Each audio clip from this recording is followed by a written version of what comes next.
Okay, so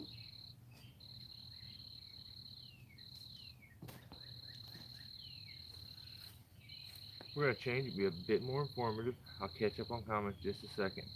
Um, so I know if you've climbed for a while, you've definitely ran into this where you end up climbing on something you probably shouldn't have climbed on because it's nicked or something. I ran into that. I don't. It's unnecessary for me to keep doing it, and the only way for me to prevent from doing it, because I'll get complacent and take the risk for some reason, is to eliminate that chance. So we're gonna turn this rope into something useful. So cutting a rope is a bit tricky. I want to show you the main spot that I'm worried about. I have a spot there towards the end. I'm not really worried about that. That looks kind of bad. But of course, up when you have a rope that's got a sewn eye, it's always up towards the sewn eye, or in this case, dead in the middle. So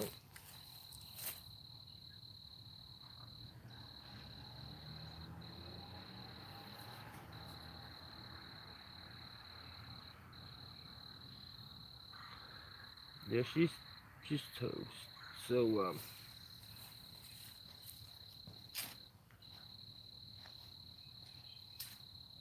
take some electrical tape.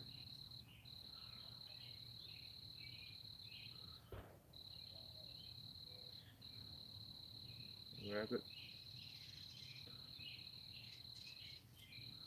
and pretty sure this is the tech. Like, if you look it up in TCIA, sure this would be the way they tell you to do it. Also, a necessity for like watching my videos is the ability to catch sarcasm.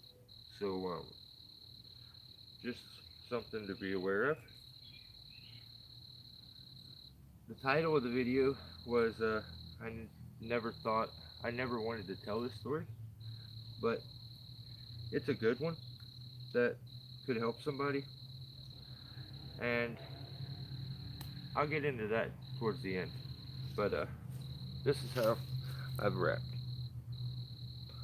So the way I'm gonna do it, and I would suggest everyone do it this way. This is the proper way to do it.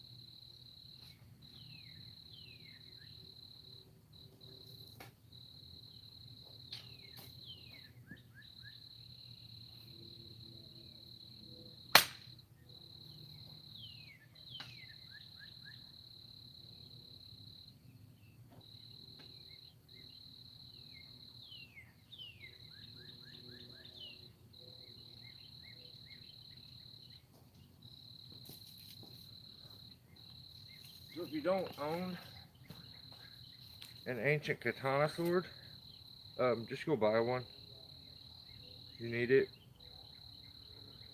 So pretty clean cut. Yeah. So now what'll happen is this rope I will use on the regular. I like this tachyon rope.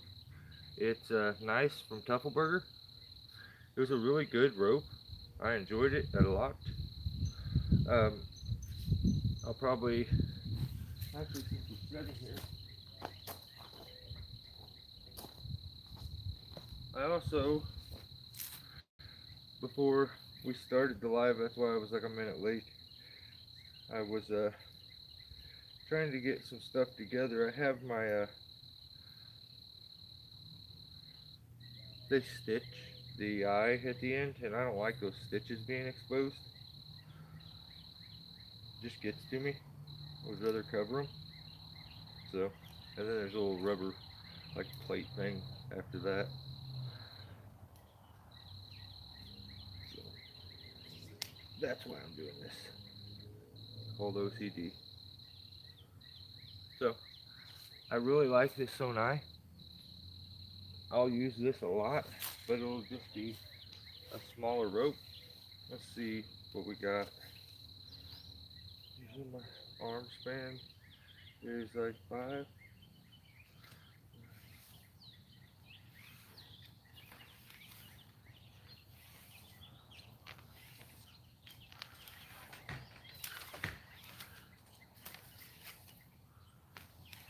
I'd say 45 foot of rope. So I will torch that. Should probably do that real quick. I'll talk to you guys while I do it.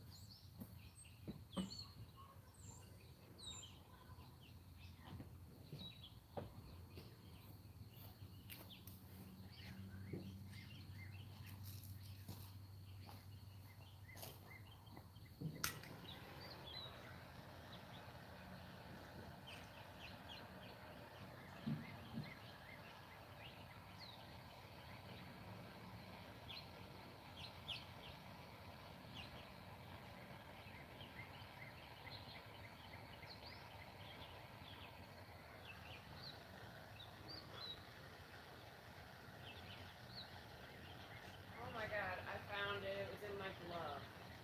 Sweet. Yeah. I figured it was at the bottom of my trailer. That's why I kept thinking. I'm like, did I have my, I was pretty sure I had them on because it was thorns. But yeah, that's what I was worried about too. We were just outside, me and my wife were outside trimming the rose bushes, the dead out of them, and she lost one of her gold rings. So she was kind of tripping, and she was the one throwing the clippings into the back of my trailer. I figured that's probably when it happened, but luckily it was in her glove. Okay, so it went from that to this. They get exact gloves on. Smart. I don't want to put too much, like, I want the end to be skinnier, because then you can't take this and put that into like a zigzag or anything if you do that. So that's like the main problem with taping the ends.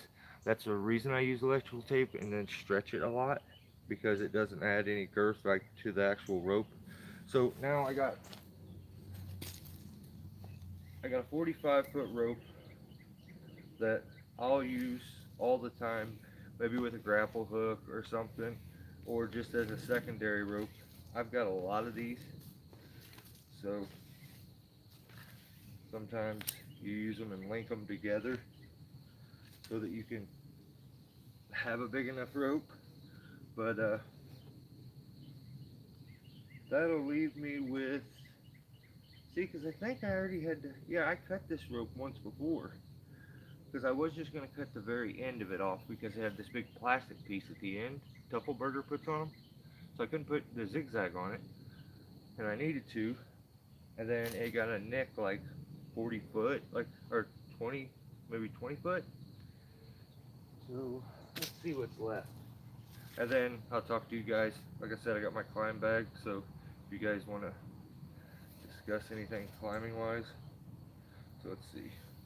5, 10, 15, 20, 25, 30, 40, 45, 50, 60.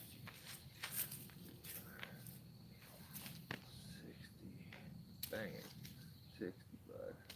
There's maybe close to 70 foot there. There's like 69 foot there. Of course. Yeah, I need to do the end of it and stuff, but I'll just, for this one, I'll probably just leave it like this. And it'll be like an anchor rope or something. Probably won't get me used for much because I prefer to use a Sonai. Kind of keeps everything clean so I don't have to tie knots. But you're at the zipper. So who all's here? I see Peter's here. What's up, Pete? Steve is here. We got Billy. Okay, I'm towards the end on the comments. So, how's everybody? How's everybody been?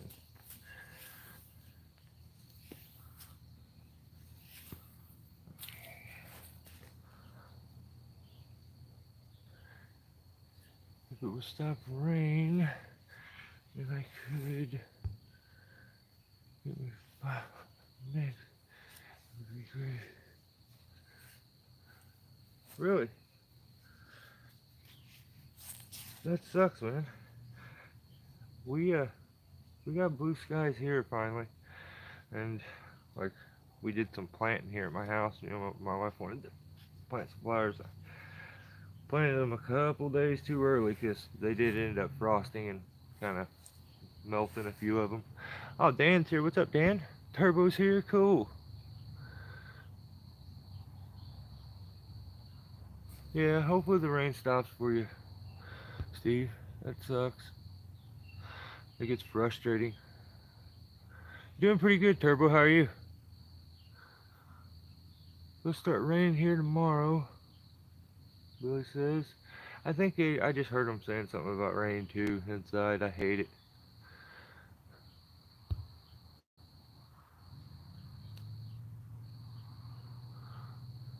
You been busy, Pete?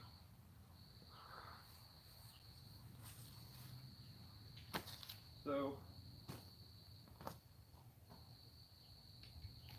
you can't just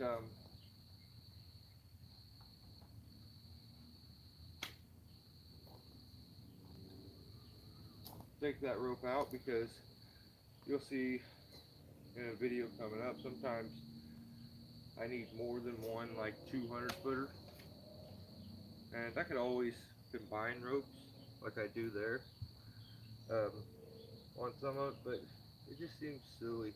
So um, yeah, I will more than likely need another one on the daily. Anytime you get into a crazy tree, maybe sometimes you can tie two separate ones. So I had this one that I had bought before I got my stuff from Gap. So I'm just gonna throw that one in my truck. That's Cherry Bomb. I think it may be Cherry Bomb 211.7. I think.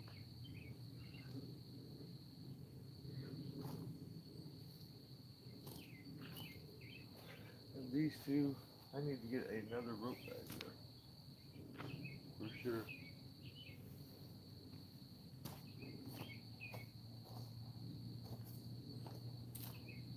I don't really want to sit on the bricks, but I guess I will.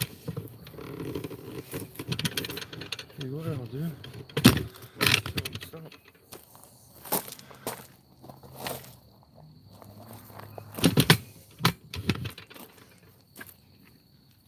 Oh, that's not bad.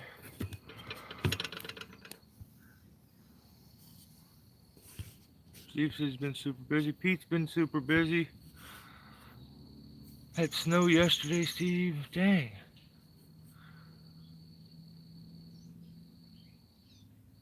Oh no, no worries, Turbo. It's cool. I know these are, you know, a scheduled thing. I am so bad at the schedule too. And like, it took me forever to figure out a time that was on the regular. I really wasn't doing anything. It took me a long time to figure that out, and I still have troubles. But yeah, no worries. Anytime you guys miss them, I get it. Definitely get it. So yeah, when you need to cut a rope, you gotta go buy a Chinese samurai sword. Pete's always super busy. That's awesome, Pete.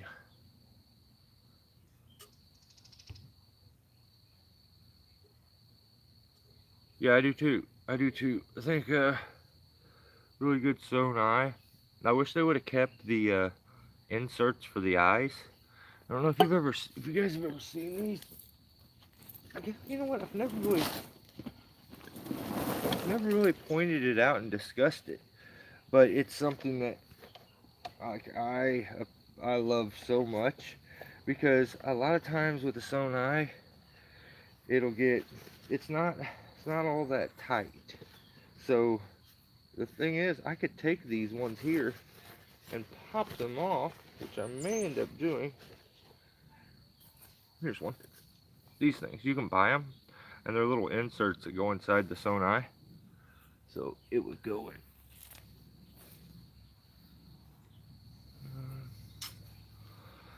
Oh, there it is. It'll turn that into that. But I really like when they used to put the plastic casing. I think they really goofed up getting away from that. That was like, I loved that aspect of it. So now maybe it's like standards, but that is a very loose eye there compared to something like the Tuffelberger. Well, it's not quite that loose, but I don't know. Nothing's worse though than when you have to fight the carabiner to get it inside of it. So I guess loose I don't mind as much as I would not like it being tight. So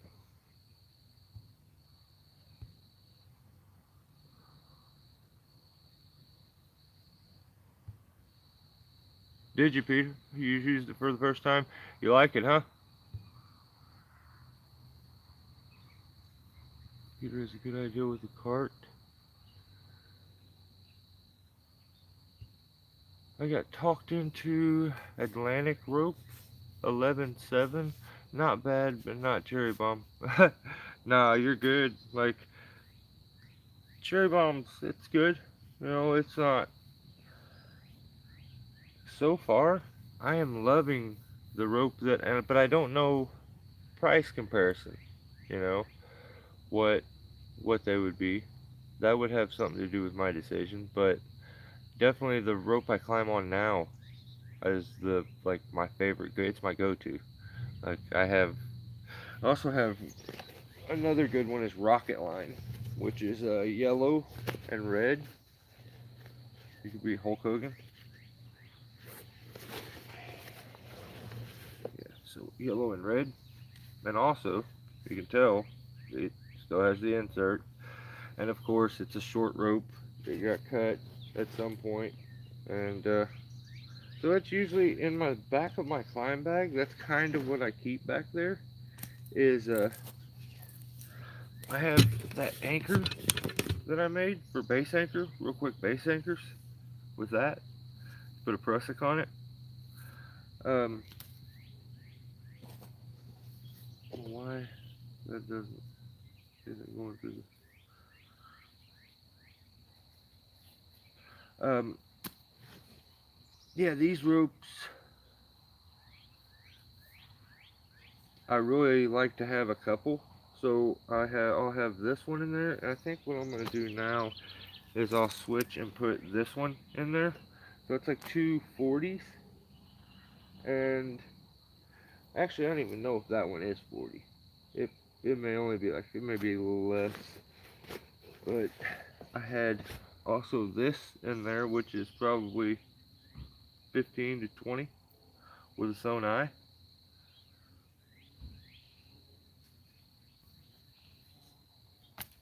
My bag is getting too full, so I think I'm gonna switch this stuff out of this, and I have another bag that I'm gonna go grab. And I just normally I only keep like a saddle in it, an old butt seat, like a butt strap saddle. And see how many ropes are in here? Like, hang on, this I'm not done yet. That's probably 30 or 40 of Jerry Bomb.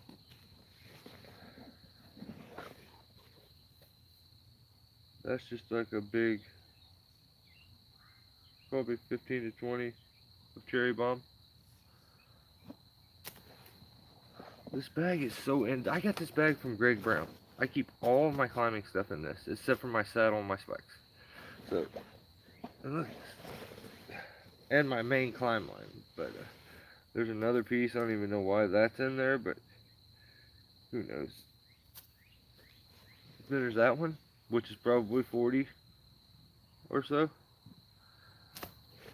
I think that's finally it. So now what I can do is decide what I want to keep in there and what I don't, because the bag's getting so heavy it's about to rip. So I think I'm going to put this like 30, 40 foot of cherry bomb without a sonar. Then the 20 or the like 30 to 40 of rocket line with a sonar. Also,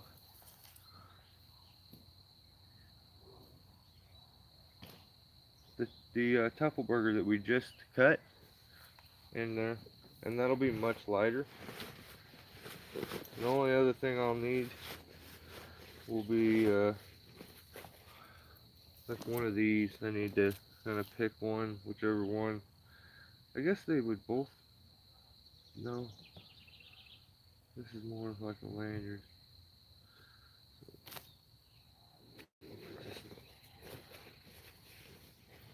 So now, in the back of this bag, I keep my handsaw and this handy dandy tool that I got from DQ, which extends, look at this. Okay.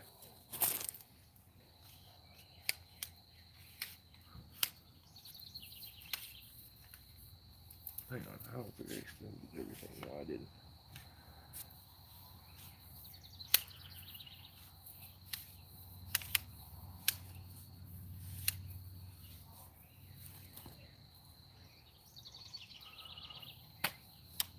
Okay, so here's how long it is.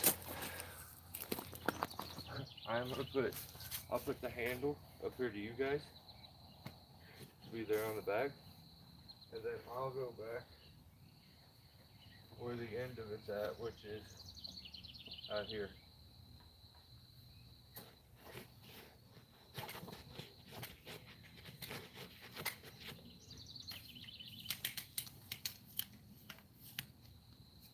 And the greatest part is that it compacts down into that.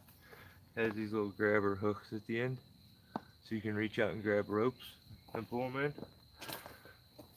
Plus he hooked me up with this sewn hook on spot where he did with rope, matching rope at that. But yeah, so it hooks on my saddle, and usually just make sure I put the hook part in as much as I can. Sometimes I'll look down when I'm using it and it'll be extended out and have to push it back in, but yeah, pretty nice. You guys know how I normally am. I'll use the old flip the rope repeatedly around it to get it to work, but yeah, so like I was saying, I have that thing, and then I have my handsaw on the back of it. That's in the back of this bag. And then it has these, too heavy to lift. So it also has these side pockets here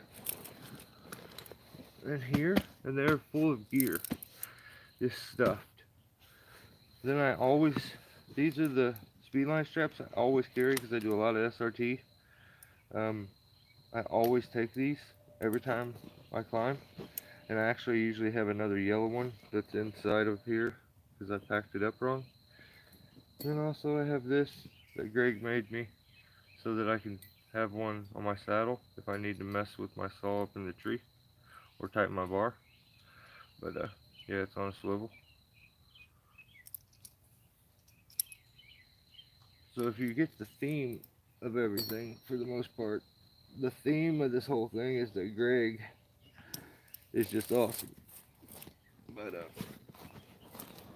yeah, and Daryl, which when I say Daryl, I mean DQMC07, I think. Dang it, man, I got behind on comments. Holds up, you can't always be perfect.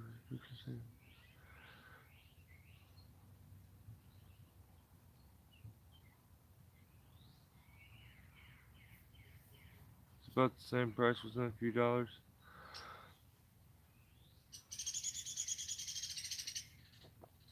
Yeah, it don't take long, Peter. Like, I should probably, like, maybe give somebody one, or.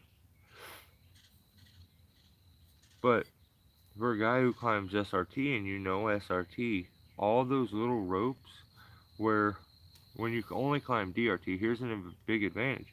When you only climb DRT, um, you have to have twice as much rope.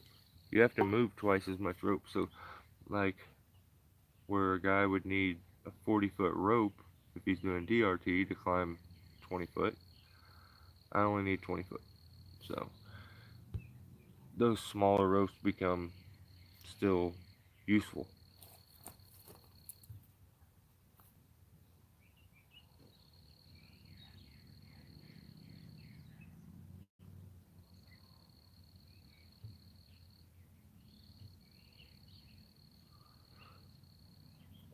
They make a pretty good rope.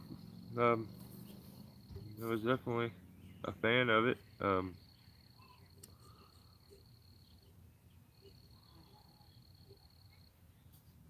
was gonna say something. I don't know. All ground pounders here. What's up, buddy?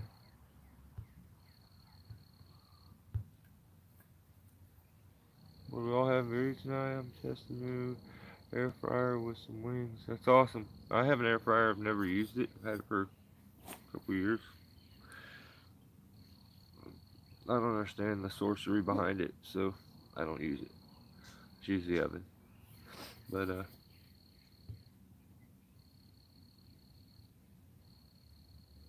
that's a long back scratcher. It is, Billy. It's a really long back scratcher. You're right. So hmm, I can't really remember what I was gonna talk about, which is a bummer. But yeah, I have a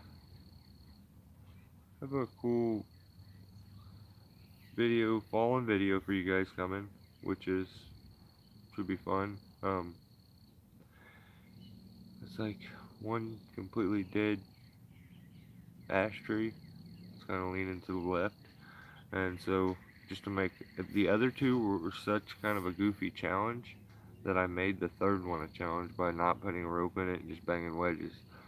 So first one we have to swing the opposite direction, and we only use wedges. And I compared that to the second one, which was gnarly, split, and leaning the wrong way over some other trees. We were able to take it the other direction, but we had a rope in it. So the amount of effort that it took and stress that was involved, I'm not a wedge banger. I'm just not. Like, sometimes I would rather just set a wedge too, to give a little assistance. But yeah, definitely not a wedge banger. I would just rather put a rope and stuff. But then the third one ends up being my, like, it's the worst tree in the world. Like, I've never despised a tree so much. I like the worst thing that you could do is look at a tree. Like, if you were running a tree service and you went and found, like, somebody called you to do a tree. It's this big tree, and you're that lazy guy that doesn't get out of the vehicle. I remember when I was younger working for my uncle, and he did this, and he just laziness looked at it from his vehicle instead of going and actually looking at the tree, seeing what kind of tree it is. All those things dictate what the game plan is going to be for what you do. So, like, the terrain, which what's around it, the objects, the obstacles, all that stuff you have to know before you come up with a plan. And it's going to determine how you're going to do it based on what all that stuff is. And then just knowing what kind of tree it is, what shape it's in, where's the problem spots, does it have any? I remember going there and having to do it after he had just blatantly been lazy and didn't look at it. And it ended up having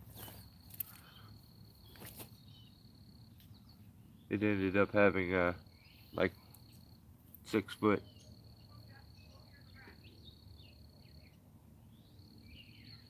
I hate those cats that were carrying a bird in their mouth. It ended up having 6 foot thorns, or 6 foot thorns. Jesus Christ, it's a big thorn. 6 inch thorns. And it's a locust tree, a honey locust, I believe. No, I think it was a black locust.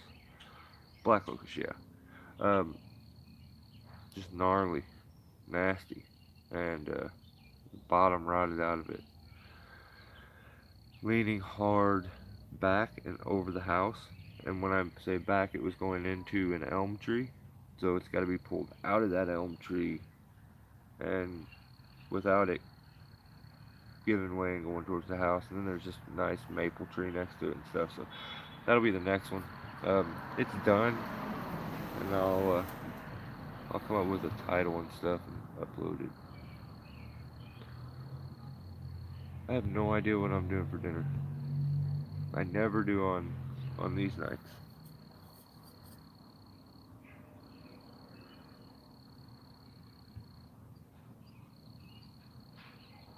I'm really having barbecue pork. That sounds good. 2 burgers and greens. What's a good knife to carry that won't snag?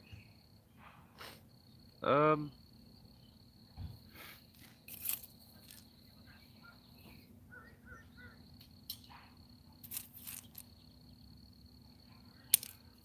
I'm trying to think. I have a Smith and Wesson that I carry. I fold out. I don't use it much, but yeah, it's a really nice one. So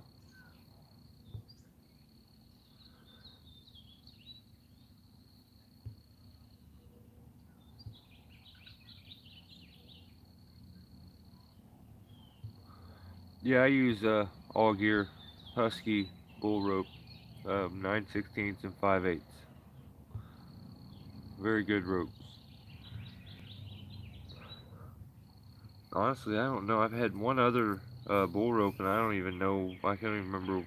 I never cared what the name was. I just bought it, so they may have always been all gear for all I know.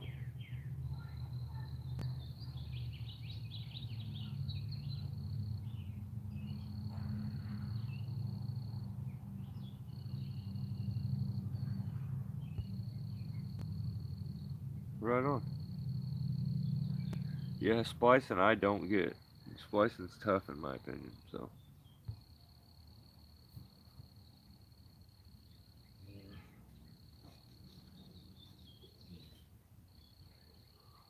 I know ground pounder. Sounds like a pretty good combination. Yeah, throwing rocks at the neighbors. Damn cats.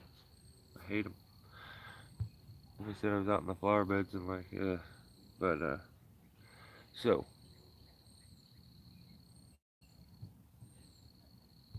the story. One time, one time I was doing a tree. I cut one like this yesterday. Okay, hang on. I lost 50 of 200. Okay, so I was doing. The reason it popped up into my head was I was watching Dan the Tree Man video, um, trying to catch up on some footage, and he was doing a real tall tulip poplar, and like the memory popped in my head because I was watching him when he was at the very top of it, looking down it, and I was in that same situation once it on a. We don't get a lot of crazy tall trees. Ours usually like 80 foot, or so. Pretty good size, but nothing. They're not really normally on average, I'd say. That's about where they're at. But there was a tulip poplar I did once, and it was probably the biggest tree I'd ever did. It's probably 150, 140, 140. Maybe not 150, 140. Um, so I was doing that. My dog's about to start flipping out because these people,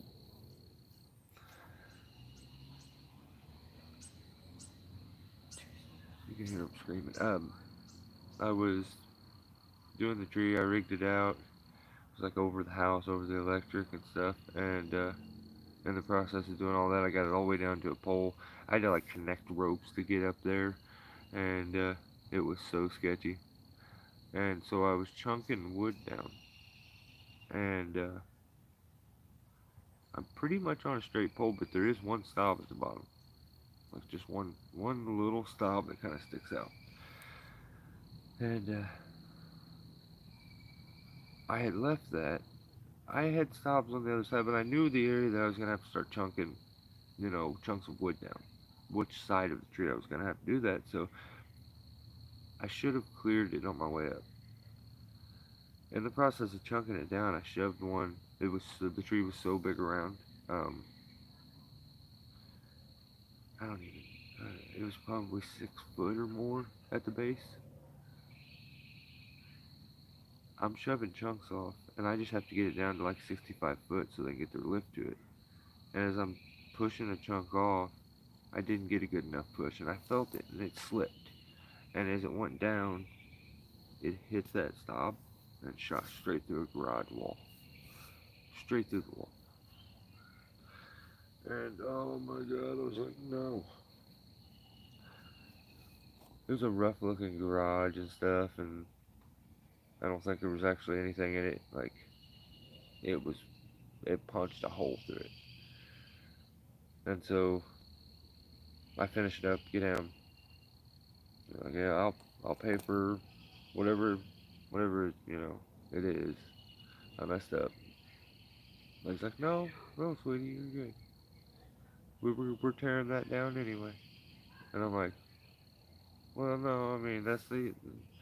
I'm sure you didn't plan on tearing it down. That's not like this. So. And she wouldn't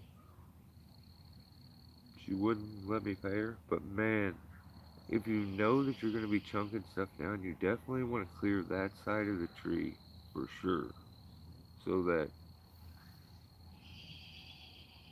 nothing ricochets. That ricochet stuff is.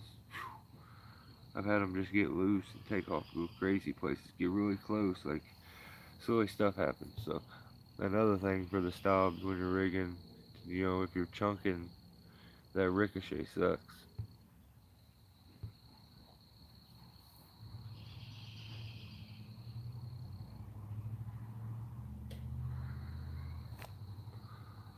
Oh, the lady wouldn't like let me pay, and she gave me this little doily thing. It was like that she knitted and has this prayer on it, and it's all I've kept it. It's always been in my truck. I still have it today. Like I can show it to you right now. It was years and years and years ago. It says something about having a blessed day, and every now and then I'll like look at my visor and flip it down and see that thing, and I'm like, holy cow.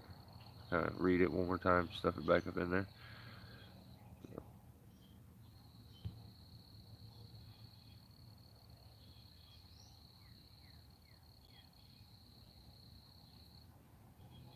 Yeah, you always the rope situation is just that's why that's what I was gonna say earlier.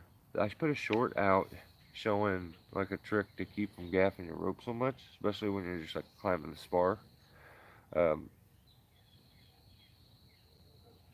it helps a lot, putting your lanyard on, climbing with your rope outside of your lanyard instead of it on the inside, so it's not by your feet. I've seen some tricks that guys use.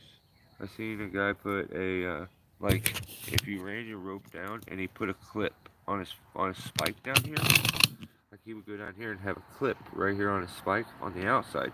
Your gaff is over here.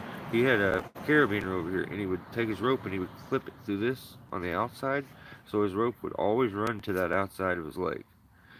Or maybe it was on his other leg and his saw was on the right side, but yeah, cool idea. You know, definitely, definitely would be smart to do if you had a little quick clip to where you could lock it into place. It would keep you from gapping your stuff all the time.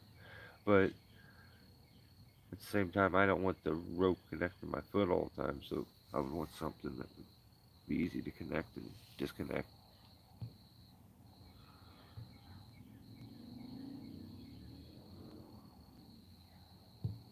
Chicken was good, he says. Hey, balancer, yes.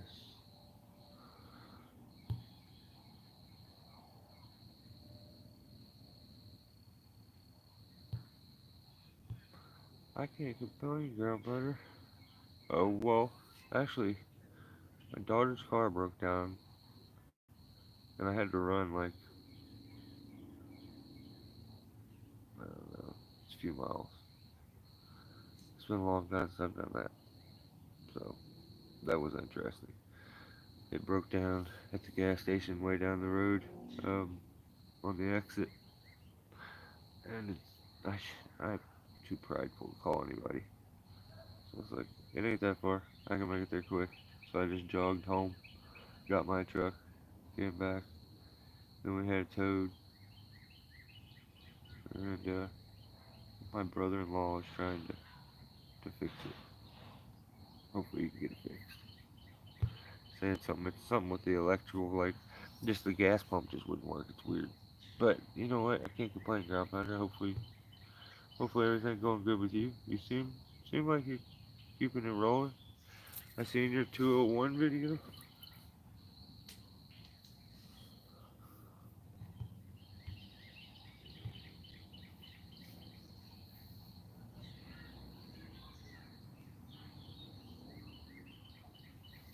Right on, William. No, you're good, buddy. Yeah, I was pretty burnt. Didn't really have much for this. And I realized, you know what? I gotta get that rope. Like that needs to not be even an option for me anymore because I have a brand new rope sitting in there that I should use as a secondary. And I would always suggest as a climber, um, if if you're gonna try to solve those crazy problems, having multiple ropes is a good thing.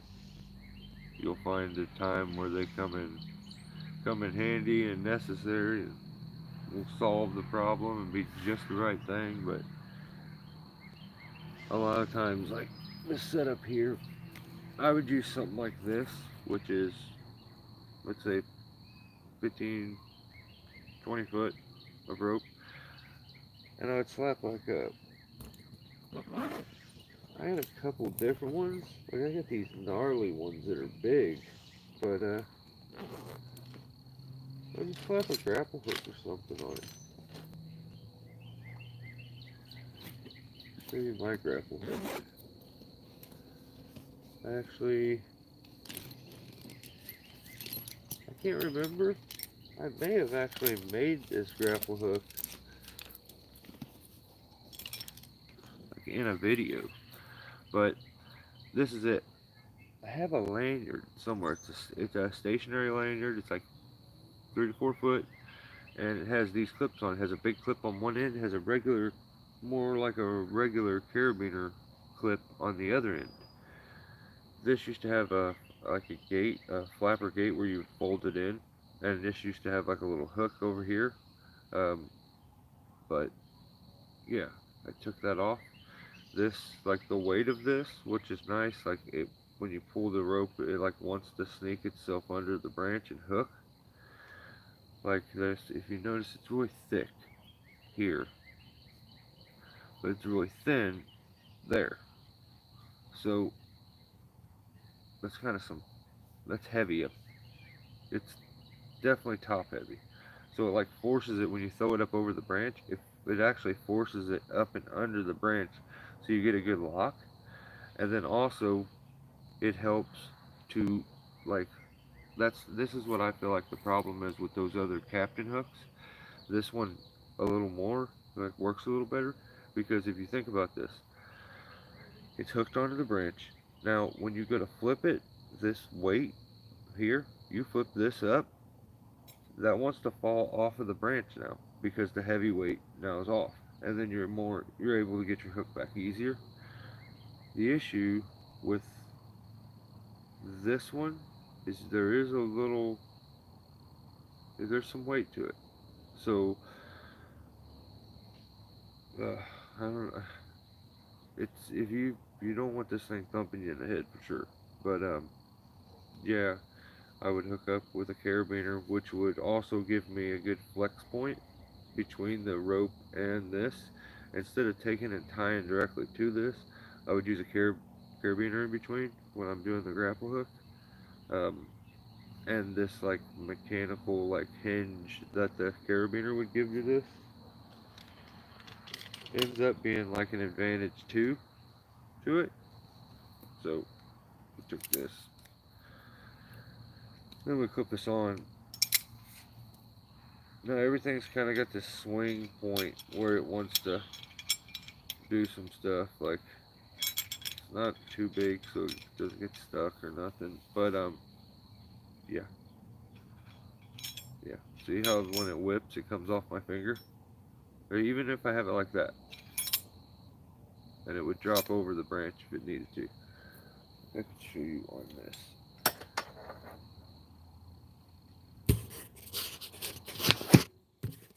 Oh, dang it. Okay, so if you notice, watch, it'll flip up, it'll whip this. Here's the weight on this thing. It's on this back curve. It's fatter over here. So when that rocks up and this end gets pulled up in the air, that lets this thing drop. And then you can get this all the way down. A lot of times if you're below it, disconnect, take that thing off, and then pull your rope back over and back to yourself. But yeah, watch this. But this just ended up being the perfect design. See? I just let it fall. But, yeah. And it grabs really good. So yeah, that was free. And I don't know how much Captain Hook is, but I've used a Captain Hook and wasn't the biggest fan when I used it. Just think it's not quite there. If I'm being honest, like it doesn't. Some weight issues. It's some weight placement issues. I feel like. So, yeah. But yeah, that would be why I would. Hey, stop, Monty, knock it off. That would be why I would use something like that, and keep like a small rope like that when you're tied in, and oh, jerk. When you're tied in, you just want an extra security. Like, say you swing out over here. These little short setups are really nice, just to stabilize you. So I would say, usually, unless it's been crazily shock loaded, I personally don't think getting rid of a rope is necessary. Like it could be used in a different scenario. Then you have your life support ropes, which are completely different, which is going to be your primary, your stuff that you climb on and your life's dependent on it. I would make sure that's up to date and free of any crazy cuts and stuff. Like in the beginning of this video, you guys could see how bad that was, and it's been that way for quite a while, and I've continued to use that. But I wasn't, to my credit, I wasn't using it solely using that. I was using my new rope and that. So that thing definitely had a lot of trouble traveling through. I'm trying to think of what was on that. I think the Gree was on that. So yeah.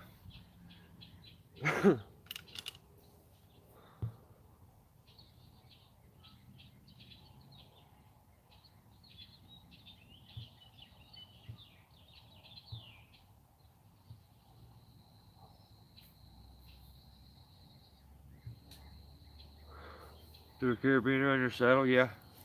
Yeah, that would work too. Yeah, off to the side.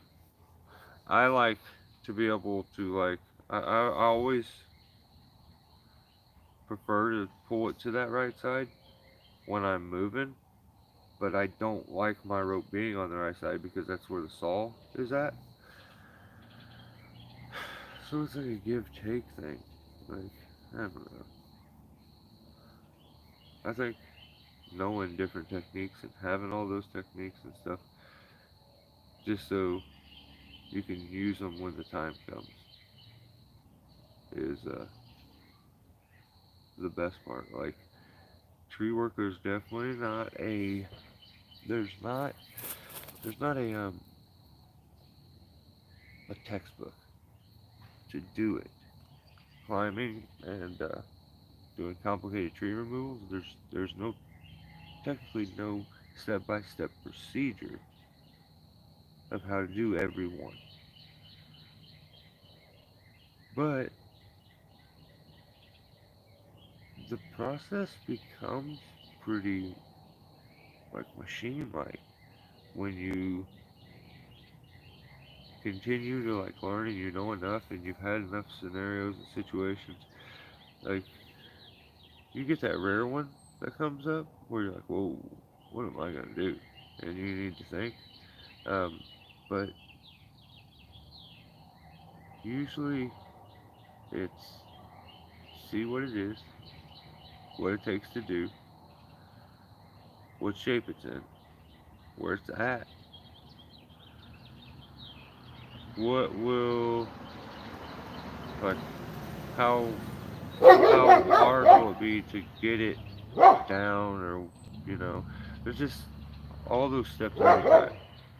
And the only thing it changes is like how big it is, what the health is, what the new obstacles are, and like I'm sure there's a couple other little things, but it becomes pretty for a guy that continues to learn and doesn't just stop and like I'll learn it when I need to know it. Not that guy. Like I would much rather like I would have want a game plan every time. I want it to be like planned out and I don't run into too many that I have to say no, no, oh no, that's bad. Can't. So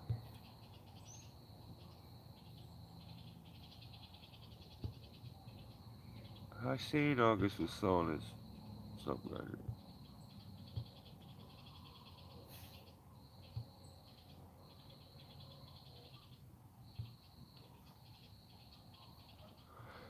Oh, thanks. Billy said good idea for the hook. Yeah, it's very, it's all like it's more technical than just a hook-shaped object. It is. It's to get one that works properly, and you can dial in and become efficient with it. It takes a little more than just something shaped like a hook. Um, you'll run into your problems with them.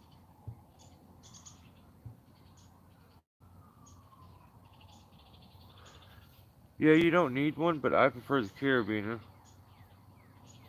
to get it on the retrieval aspect of it. It helps. I've done it with just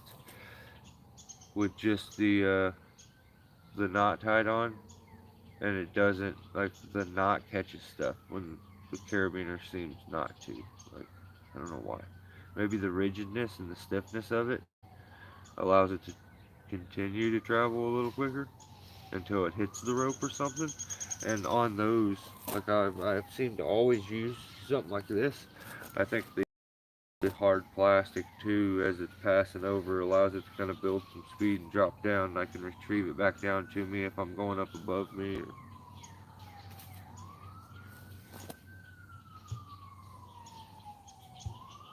But oh shit, that was Bridgeburner. What's up, Bridgeburner?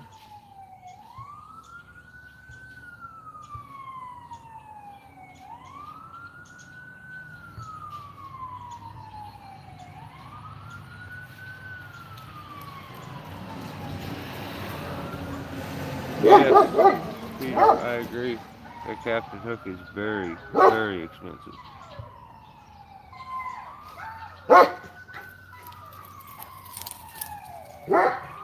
That's a pretty simple idea with that hook. Um, where's she coming here? I don't even know where I, oh, right here. Um, I think what you could do is just make it pretty much with any kind of hook. And then you could follow the little ring up here, which would add additional weight up here where you need it. In my opinion, the weight up at the top helps with all that retrieval stuff. Like I said, when you go to throw it up over it, it hooks and then it wraps under. Where a lot of them will hook like this and then they'll come off. So, like I said, I tried the captain hook and I didn't. It didn't really work right for me. Like I kept having issues with it. I like how that one has a little bit of weight to it. It helps when I'm throwing it and stuff. But at the same time, it is a little small though. So I think Captain Hook definitely will take a bigger diameter piece. So maybe that's where you start to run into more issues when you're using it on something bigger. Rivers is looking like I need to see where the ambulance just went.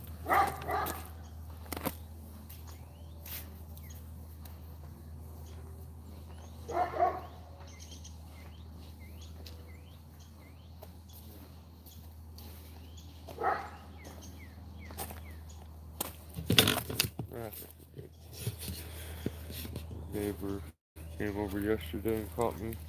She's like, "You put together a what? Put together a shoe rack for me?" I guess her husband's not there. He's not there right now. So I was like, "Yeah, yeah, I will. Just when you get a chance, set it outside." She must have brought it down and dropped it off because when I came back last night, it was sitting outside my doors. I put it together, brought it back up there. I started worrying because I don't remember him being here right now. I just seen an ambulance go by.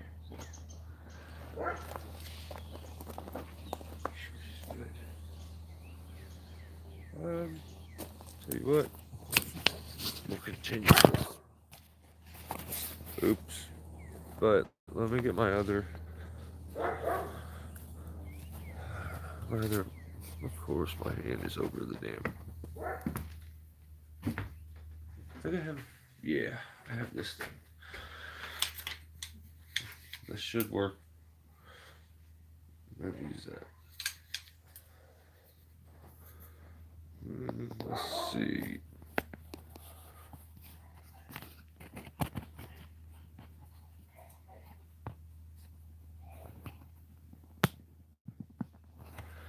Okay. Now we go. We're mobile. Kind of almost a selfie stick. Wonder if the light works. Cool. All right. So let's go stuff. Oh man, the cops. Where are they going? I saw I'm not staring. Damn it. Yeah, they are on this road. Man.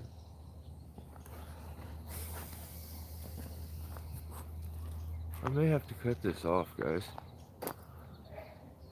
Actually, I could go check. Let me go check from over here on this side.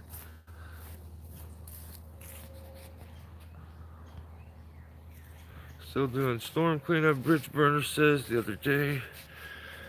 Hell, wasn't too dang.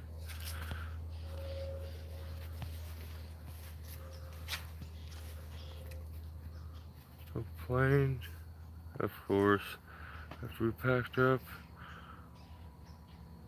Doing more work for less.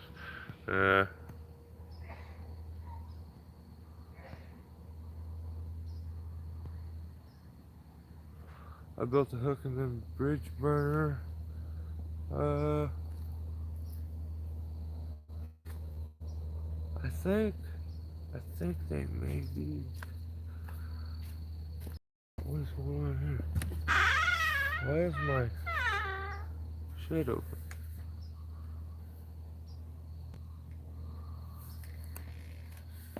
Like our room that we're always in, and I'm always like doing videos to you guys. It has another side, but it's like full of Christmas stuff. Actually, you can see our side right there, right through there. Yeah. All right. That's weird. At least I don't think it's Betty. So as long as it ain't Betty, I'm good. Let me shut this door. Why it was open? Not cool. I don't know. Let me go put my ropes and stuff up.